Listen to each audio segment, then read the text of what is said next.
าดแท้ยังบ่ออกจะพึ่งบอกว่าเขาดีเพราะบางคนหู้จักกันแม่นอยู่แต่บ่ฮู้จิตใจฮู้นิสัยแต่บ่ฮู้สันดานขนาดฮู้จักกันมาโดนยังบ่ฮู้นิสัยกันเลยก็มีเงินและผลประโยชน์มันเปลี่ยนคนได้อีหลีเด้การให้ความจริงใจกับคนหลายคนมันบ่ได้ซอยหรือบ่ได้หมายความว่าเฮาสิได้ความจริงใจกลับมาหลายเสมอไปดอกโลกบ่ได้สอนให้เฮาใจร้ายแต่โลกสอนให้เฮาระวังโต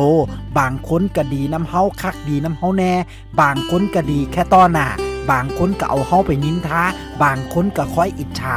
หน้าที่ของเฮาก็แค่รักษาคนดีๆไว้ส่วนคนอื่นก็แค่ผ่านเข้ามาในชีวิตแค่ช่วงเวลานึงเท่านั้นละจื้อไว้เด้อความจริงของสังคมซุมื้อนี้มันมีคนหลายประเภทบางเทื่อความดีของเฮาถูกมองเป็นความโง่เขาแล้วก็เป็นช่องทางให้คนจิตใจแคบๆมาเอาเปรียบเฮาง่ายๆ